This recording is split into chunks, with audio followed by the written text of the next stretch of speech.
the messages were incredible. Worship was incredible. So we're like, hey, we really want a place where we can plug in and serve. This workout is for 4 people, but it's you and me today. Yeah, and we squatting, brother. I got hit by a car at one point, so that took me out for a little while. Hold on. Why do people do that? Trying to just slide it in like we ain't going to hear it. I don't know. Please, allow me to show you something. All right, what's up, you guys? Welcome to the Savage Mountain Podcast. I'm your host with my esteemed co-host. Hello, beautiful people. That is Bad Batch. This show is brought to you by Neo Life Physical Therapy and Wellness, also Neo Fit, and Neo Golf. Get your short game up. I stand on it. There were some weird people on the other side of the moon. Good people, but weird people. Nonetheless, today, weather's kind of down. You know, the moods are just right. It's cold. It's a hat, you know. Today I bring to you like a solid individual, laid back, chill guy. You may have to up your volume a little bit, you know. He's really soothing with the voice there. Very laid back. Some ASMR. That's what it is? What does that mean? It's like, I don't know, like calming, like cutting soap type stuff. Like it's just pleasing. It brings you to a place of calmness, I guess. Okay. I don't know I assume it's an acronym, but I don't know. Do you know what it is? I don't know. Sounds like a sleep podcast. Boom, look at that. So that is David Belk, the voice that you just heard, brother. So David, man, thank you for like just bestowing your time, your presence on us, man. Yeah, glad to be here. Welcome to the show, David. Yeah, man, welcome to the show. And this is a show, Seinfeld, a show about absolutely nothing. But we just want to make nothing out of something or something out of nothing, you know? Just create just good culture, good atmosphere, good vibes, good energy. So I've come to know you because we've been on this journey too. Yes, it'll be 2 Our years. anniversary is coming up. Yeah, in about a week. Come on now. Hey. Good on us, man. So with that being said, like I've come to know you in these 2 years, but you know the people don't. So as we set the table, could you tell us your origin story and what it is that you do and everything else that make David Belk? Awesome. Yeah. So I'm the IT director at Venture Church. We're a one church in multiple locations is what we kind of describe ourselves as. Okay. Our main location is in Hattiesburg. Yeah. But we've got campuses in Stone County, as far north as Laurel, and then we've got one on the coast here in Gulfport as well. 2 of the campuses are in Hattiesburg. So, Yeah. Yep. And then during the season, we had a pastor step away from the campus, so I'm filling in the campus as more of a ministerial responsibility as well, which is very outside of my comfort zone because I'm, primarily technology. Yeah. So then I get the people side of things too, but my main responsibility is to deal with our house church pastors, and that's just a group of lay-led pastors that minister in small groups on Wednesday nights within homes, kind of bringing it back to the early church. Ooh, now that is some foundational and heavy stuff. Church has always been kind of intimidating to me, to be honest with you. And to kind of like, and for you to have that title and deal with that, like, that heavy, that's heavy. That's not someone that's just attending, or what it is, a holiday Christians. Like, you in there. Oh, yeah. You in there, man. And he comes in here and like my approach is my approach. And he's never cast judgment or like raised an eyebrow at me. He's just like, hey man, this guy's this guy. He allows me to go my path, my journey or whatnot. And that for someone like that, I always felt like I appreciate that, man. I appreciate that. I understand that like no one's perfect. And you embody that, like that mindset of like nobody's perfect, Yeah. But you know that was a good person in there. Yeah, absolutely. And I appreciate that, man. So with that, you do see a lot of flawed individuals that could be in positions. How is it to always have that that steadiness about you, that calmness to engage and just see the good when it's so easy to delve into the bad in people. How is it? How do you do that? Yeah, I think it's just recognizing that we all are sinners to begin with. I mean, Scripture is very clear about that there is no perfect person aside from Jesus. So recognizing all of my struggles and everything that I've dealt with in my life and how God has just needs nothing in return but my acceptance of that salvation. And just seeing people as children of God with all of their brokenness, everything that they've got going on in their life. We call ourselves a church for the unchurched. And we welcome everyone. We care for everyone. We say often, before you even believe, you're welcome here, and we're glad to have you. And I think we specifically, like as church-wide, not just me, take that to a deep level and a deep understanding if people are broken. They've got everything, and the reason why we end up carrying a lot of people's burdens, some of the things that people come in with, is because we do really allow people to be who they are whenever they walk through the doors. We try to prevent that whole mask, like you're someone on Sunday morning, you walk away and you're someone different throughout the week. And we ourselves try to be real and honest with people as well about our struggles too. Yeah, dude, that is, again, bro, that is awesome, because that's so refreshing, because it is times like me growing up, that was where I would see on Sunday didn't match Monday through Saturday, for people. And it's kind of like always like made me, feel like you better than me. But in all actuality, like we're one and the same, except I'm not doing that on Sunday. Yeah. And I felt like that was the biggest slap in the face, like a level of hypocrisy, that kind of mindset led into like my approach with the training. That's why I don't just sit and point. Yeah. I'm in there with y'all, and I'm doing my thing. Do you have any background like dealings with the church in a sense about you? I was going to actually ask him that if he's always been a homebody, but me personally, I've always kind of grew up in church, Baptist. There's a small church, I think it's called Bible Way, like near the promenade. Okay. And a lot of family, my dad's side went there. So I grew up in that little small church, playing on the piano, one person playing the piano, that kind of gig, singing choir. I was drummer boy, actually. We had for Christmas, we did like the whole reenactment. I was a drummer boy, bro. Yeah. I don't know how long ago that was, but I've kind of always been a church body. How about you, David? So I grew up in and out of the church. I was baptized at a young age. And a lot of people that get baptized at a young age don't always know what it means, but I was certain, I was beginning that relationship with Jesus back then. But there were times in my life where I got out of church for a season. Whenever I went to college, it took a while to land in a church. And just being honest, this church, I grew up in a small church, similar. I'm blanking on the name of the first church I went to, but the church I went to out in high school was First Baptist Vancouver, which is fairly small, more country church. Yeah. So whenever I moved to Hattiesburg, we were serving with homeless at Hope House in Hattiesburg up there, and one of the growth groups at the time, which are now our house churches, were serving alongside us, and they came in and I got paired with a guy from their growth group that was like, "Hey man, like you don't have a church home. Well, come over with me to the Hunt Club." And I was like, "What is the Hunt Club?" Which is our first satellite campus. Okay. But I was like, "Man, this sounds crazy." It's a bar. Remington's Hunt Club. 2 Southern Miss football players were shot there. It got shut down, and it sat vacant for a long time. But whenever we began the satellite model, everything fell in our lap. We ended up buying it from the Mormons and turning what was meant for evil into good. And restoring it into what is now a thriving church campus today, which is incredible. But I went, and the first time I walked through the doors, I remember looking at my wife and just thinking, man, there are too many people here. There's no way there is a real person on this campus. Everyone's smiling. Yeah. I'm an introvert.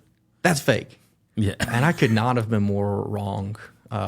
Something kept pulling us back. The messages were incredible. Worship was incredible.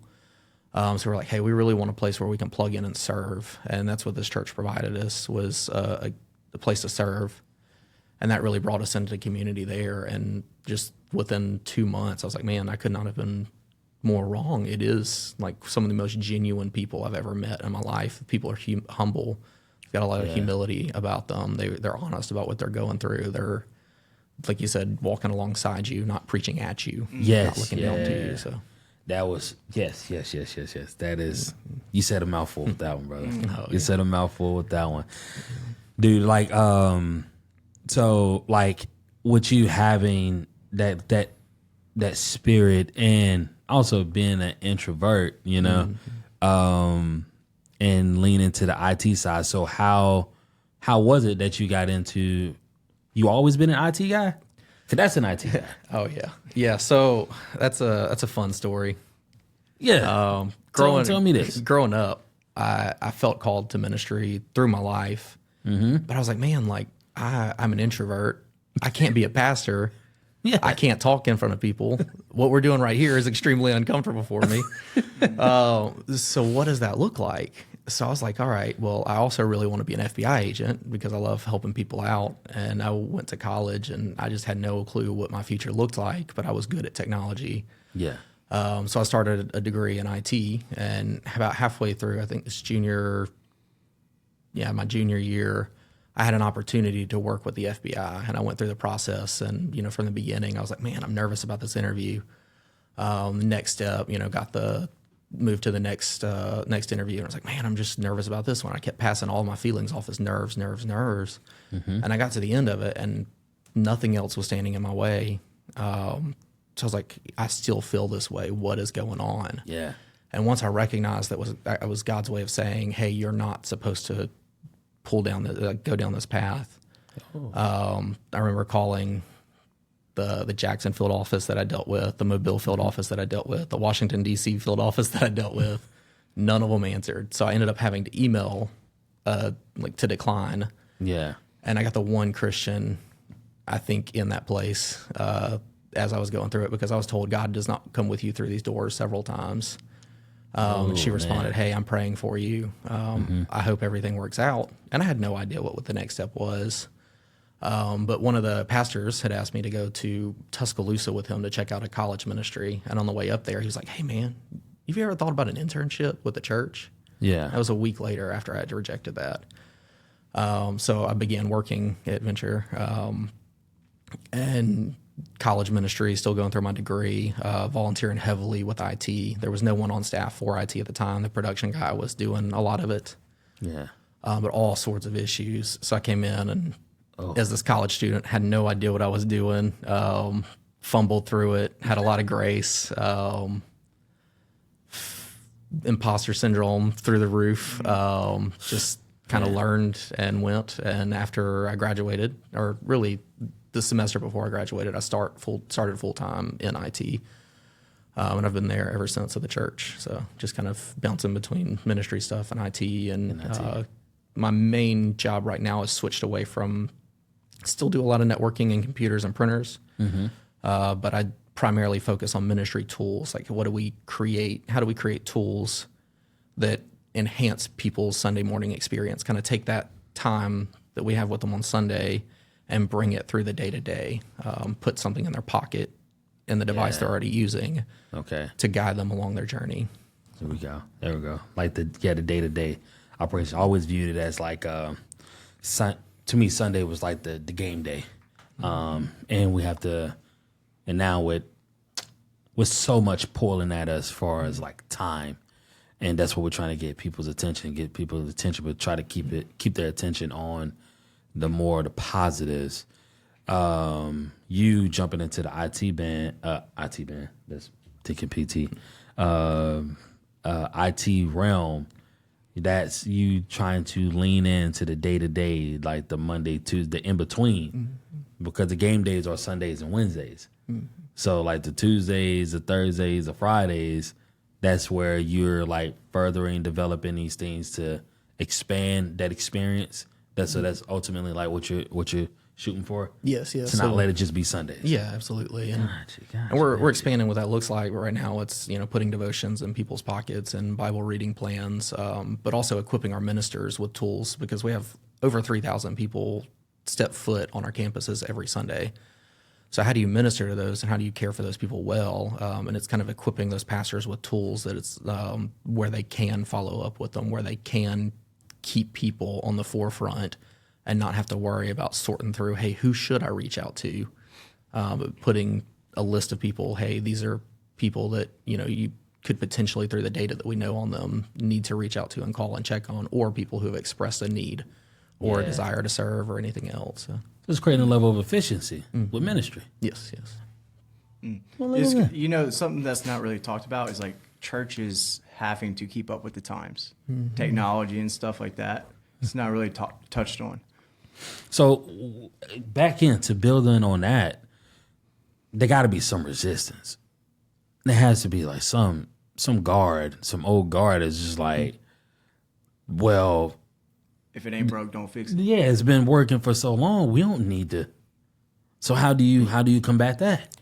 Yeah, within our organization, I think people pretty much understand we're innovative, but we equip them with tools outside of that as well. So we still have a paper copy. Yeah. If you want to read your Bible, your physical Bible, we encourage that. I mean, that's ultimately the best tool. Be distraction free. I struggle to read it on the app.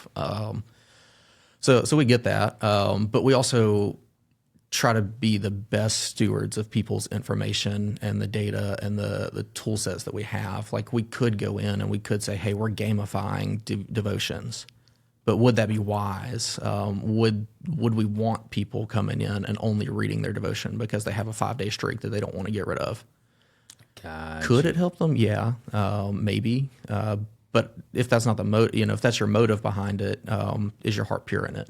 Yeah. We also are very protective. Like AI is a really hot topic. I think it's incredibly useful, but I'm never feeding personal information into that. So like we have a trust within ourselves that we're not going to do anything outside of the realm of what people are comfortable with. There we go. That's another one. Yeah. AI is, and I guess like with AI and entertainment, a lot of those things, like when I was growing up, and we could speak on this as well, it was always a clear separation. You could separate sport, politics, stuff, and I've mentioned this in many other podcasts. Like everything is so blended now. I think it's kind of hard to escape, certain things, and the need for nuance is there as well. So with dealing with the church and people wanting to, they don't just receive information and keep it as is. There's going to be questions asked, and questioning is science.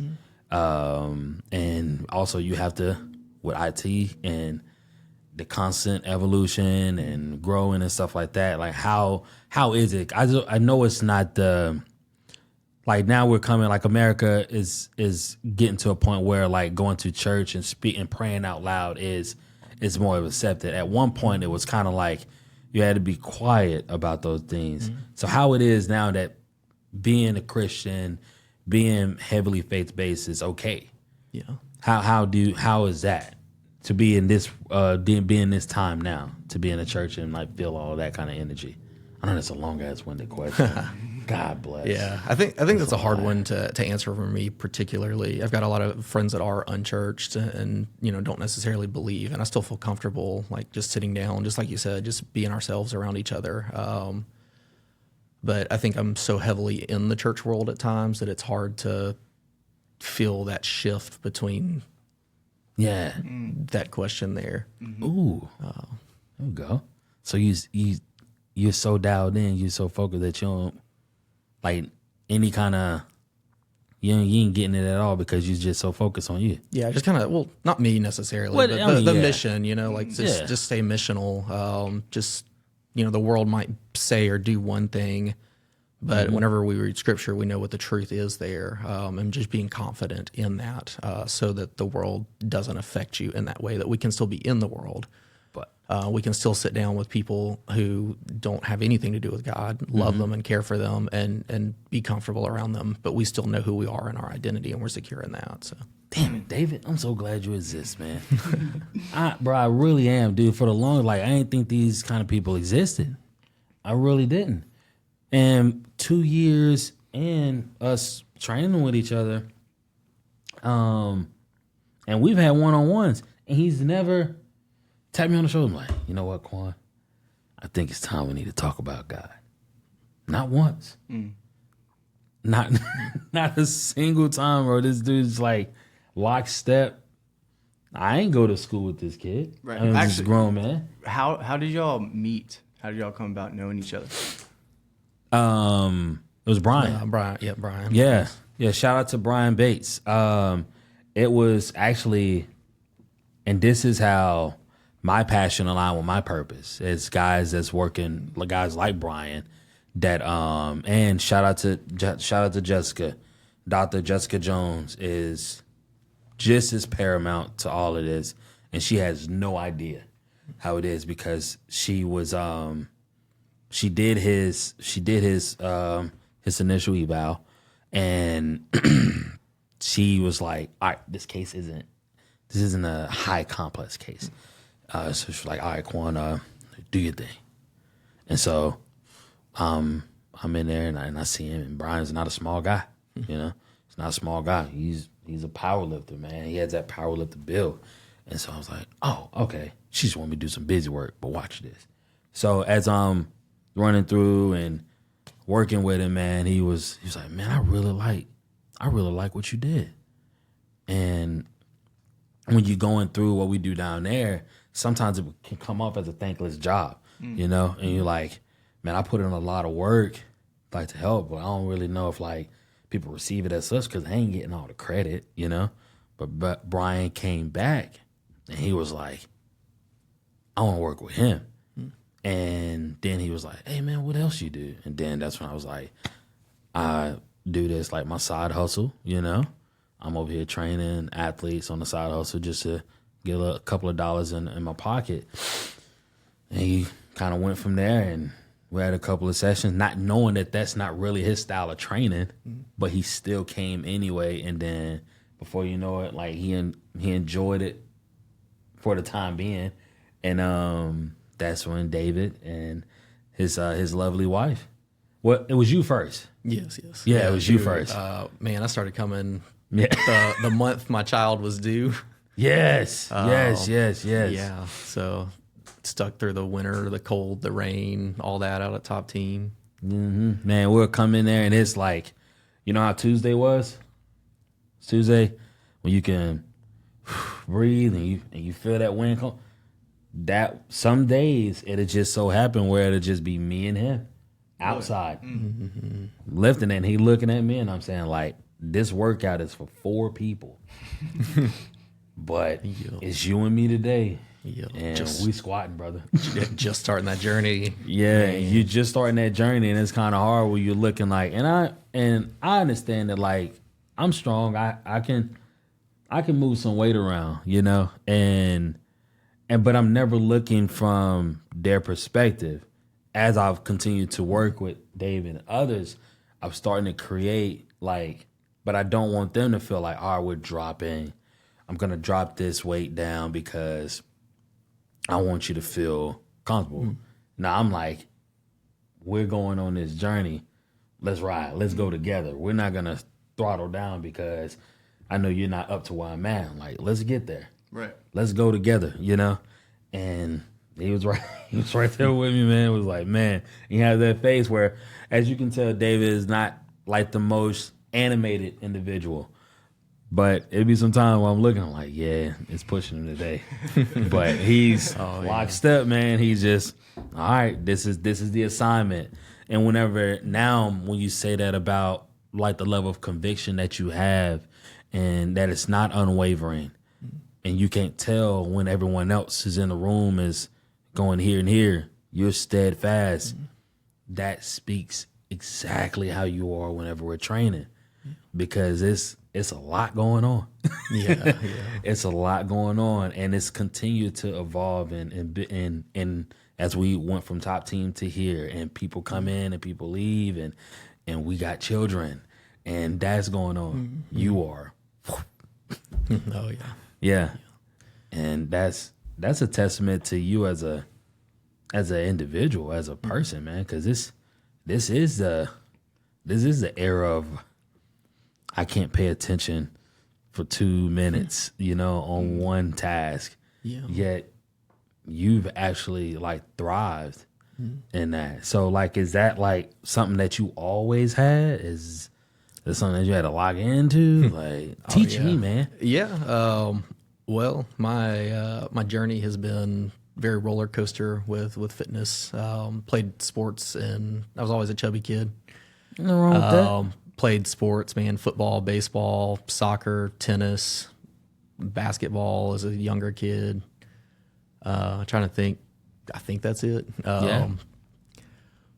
Wasn't amazing at any of them. Tennis I was good at, but the rest of them I enjoyed, but after high school, I kind of kept, like, I always loved being in the gym. I never really knew how to be in the gym and work out, which is a huge thing that this has given me. My default is lazy. It is, sitting on the couch with potato chips and all that. And I did too much of that. Got up to 300 pounds. There's a time where I remember walking up a flight of stairs, getting to the top, and was like, oh man, I can't breathe. Ooh. And I was like, I've got to do something about that. Yeah. And, the world's knowledge, especially at the time, is cardio is the best thing you can do. Mm-hmm. So I, got a bike and I started riding. I was riding 30 miles at a time at times, which, isn't super impressive, but it was for me. Yeah. And then started losing weight that way. Got down a lot. And then whenever I moved down here, I got hit by a car at one point. So that took me out for a little while, going across the crosswalk. Hold on. So that was fun. Why do people do that? Just try to slide it in like we ain't going to hear it. I don't know. Yeah, man. Like, oh, man. Yeah. Glad you're alive. Yeah, I'm alive. Yeah, I was wearing a man. helmet, thankfully. So he was at a stop sign, sped up after I had stopped and waited for him to stop. And he just didn't see me from his column, and he was texting.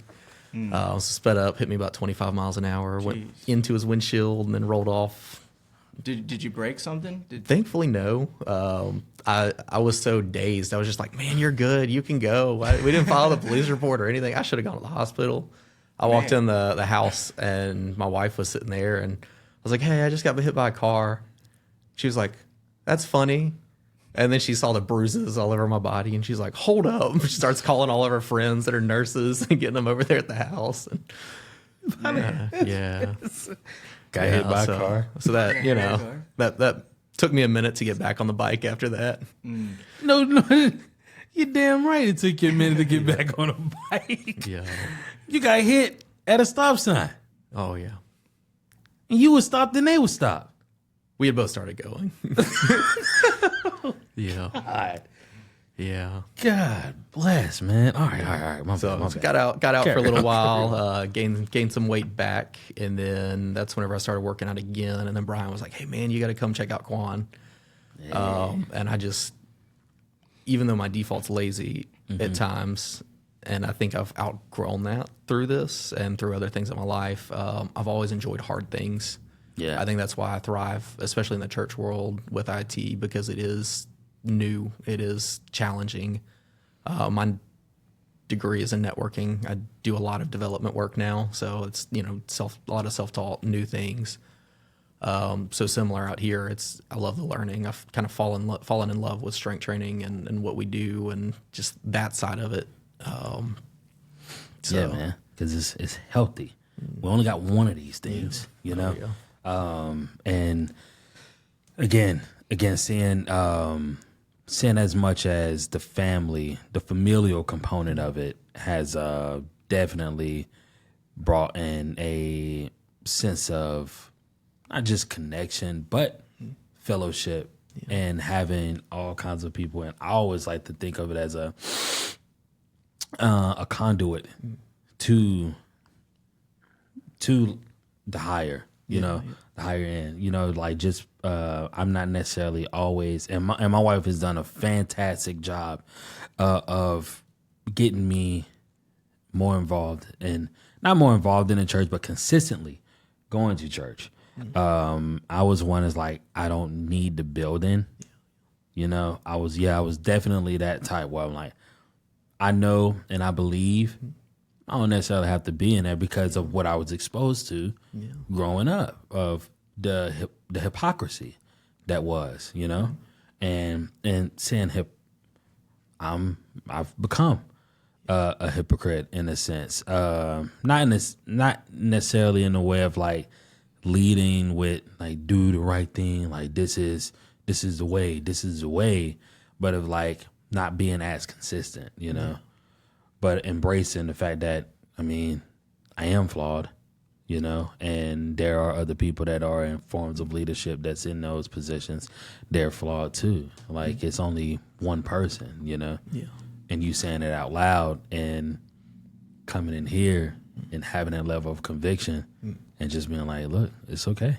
It's okay, man. That's been just as much as I've helped you.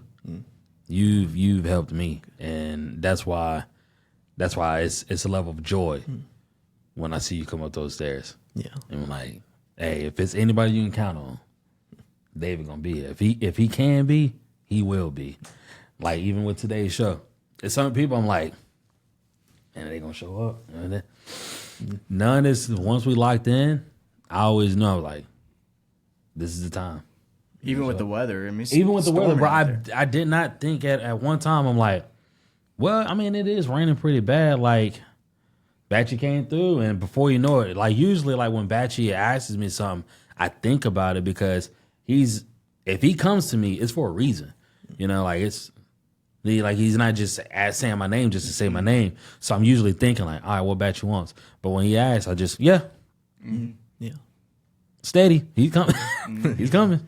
He's coming. And when you text me, I'm like, I'm even surprised he texted me. I was just gonna pop up in him because I was gonna see him in. Yeah, man.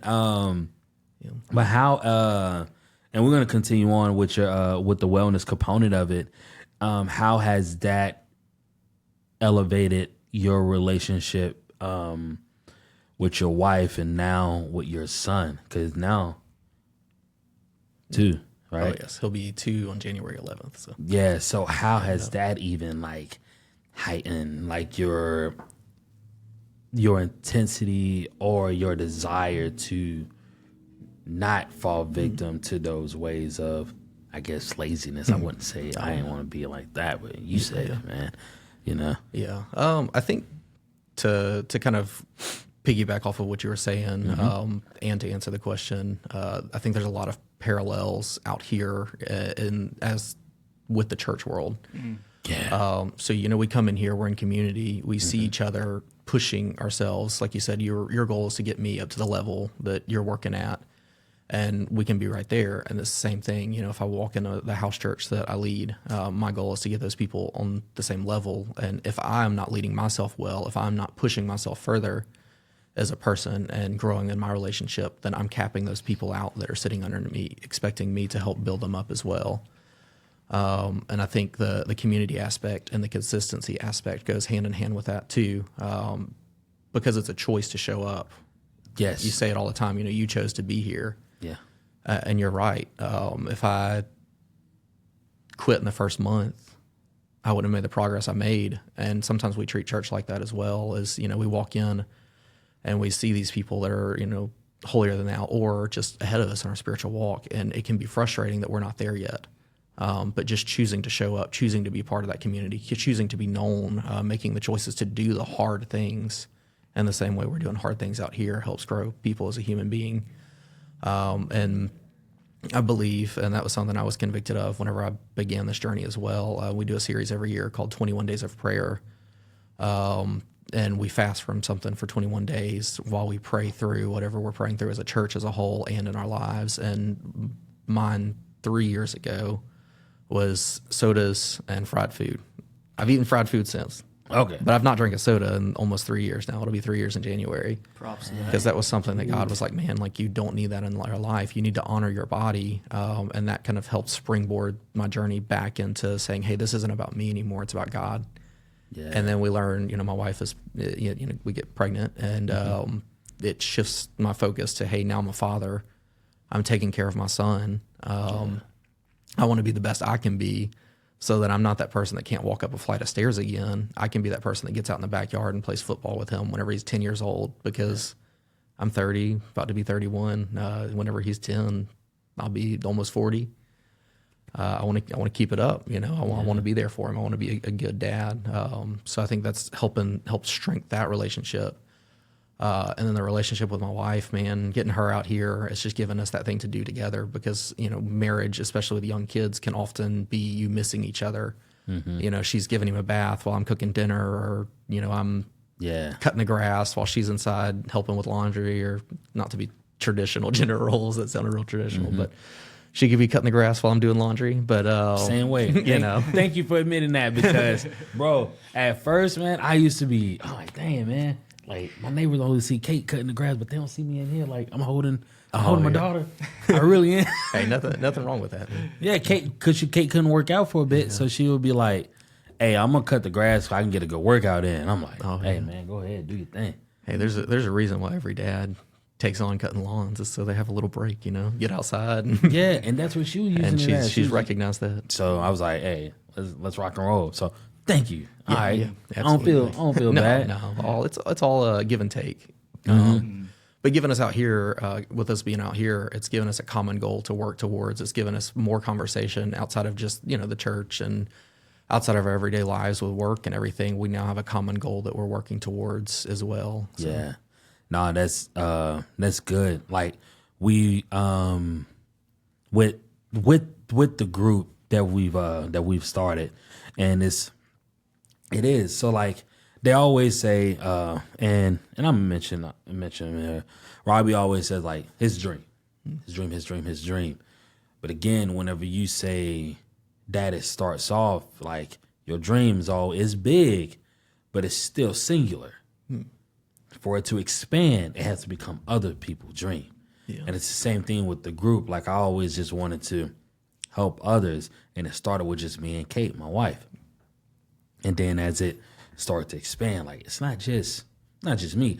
I may be the figurehead or whatnot that treat this like appointment TV, where everyone knows, like, hey, at this point in time, this is where we're gonna be at. But once everything get the rocking and rolling, as far as the atmosphere, culture, everything else, is like, that is y'all, that is us, you know?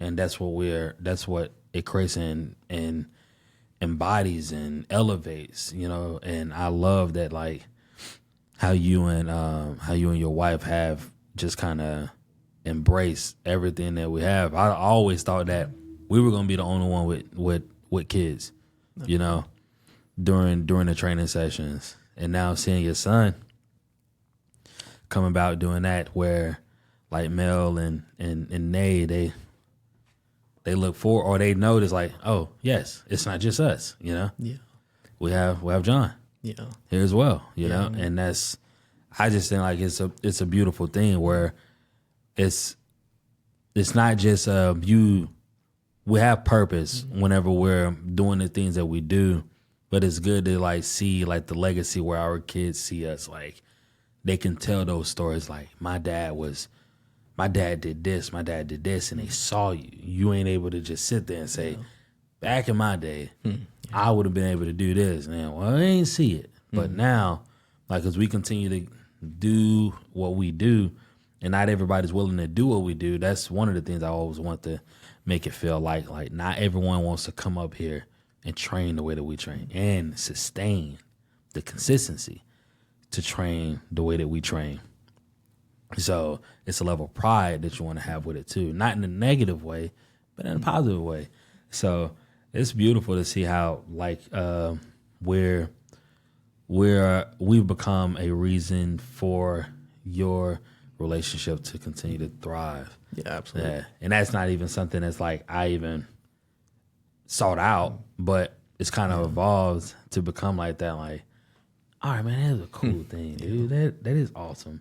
So it's always this. I feel like I'm like a good cousin, you know, to you, your wife, and even your son, you know. So I love it, man. I'm so appreciative to y'all embracing us and welcoming us into y'all journey and to being a part of it. And we're making this building, this house, a home, a healing for health, a place where you can be better than you was yesterday, just from a physical standpoint. because again, we only have one of them, you know. So why not treat it or make it the most optimal to get the most optimal usage out of it, you know? It's possible. Yeah, man. I'm going on a little rant here, but like, it's just good feelings, man. Just good vibes, and that's why I just wanted people to just hear and know the people that's behind the Savage Mountain, the group that is the people that come in and sweat and give us y'all give me y'all everything at the end of the day. Not in the beginning. That's easy. The beginning of the day, that's when all your energy's there. But like, you use all of this mental, physical, everything. Like what your wife said, that she it's like this is the only time where she doesn't have to worry about nothing. Yeah. You know? And I never told her that, but that was something that I always said to people. I'm like, I want to be a form of escapism to folks. I want to be a forum where people like don't have to worry about nothing. Like I got you. Yeah. Let's rock and roll. Let's ride it. And y'all trusted in me with that. And again, y'all ability to do what we do allows that trust and that exposure, that expansion to even rise even more. And then when other people come in, you can be like, hey, I know what you're feeling. Oh yeah. Just ride it out. Just stick through it, and then we're gonna get there. So those parallels that you speak of, I definitely see them now, but it just takes others to say like, hey, we're all right. You're in a good spot, man. So, dude, again, man, thank you, man. Thank you for that one. From an IT standpoint, is it and you didn't necessarily like wanted to be in this role? No, not necessarily. Kind of fell in my lap as I'm like, figure myself out and discovering what I like, what I don't like. Yeah. Fell in my lap, and it's a lane that I've grown in and enjoyed more and more and more as I kind of dove into it, for sure. Yeah. I'm gonna say like what you've been IT, like you got some knowledge you can help with us. Yeah. Yeah. You want to do this behind the scenes after the show? Yeah, we could. Yeah. All right. Cause look, man, we all about growing. Yeah. Cause trying to make this thing just like the workout sessions, make this grow and be the best that it can be. And come on now, people like you, it's only elevating it. So we're pivoting per usual, as always. Oh yeah, we're rocking and rolling. That's good. That's good, man. To wind it all up, like kind of put a bow on it, make it nice and tight and beautiful. Is there anything like as far as like to put out there, motivating, galvanizing someone is weary and they don't know how to put? Could you do your thing and acknowledge or enlighten those people out there that just need help in a way to like find some purpose, some passion? I guess the best thing I can say is you've just got to start somewhere. We often want to be the final product, but it takes a lot of work to get there, no matter what that is. So. Okay. God bless. Bro, I thought you were about to start rolling. And you hit me with a banger, bro, and that's it. A one-liner right there. Yeah, man. What a mic drop. Damn it, man. All right, David, I appreciate that, bro. That is solid, bro. There ain't no in-between. You just say, hey, you want to be the final product, God David, bless. first podcast that you've been on, what do you rate it 1 out of 10? You did great. Pleasure having you on. How do you think it went?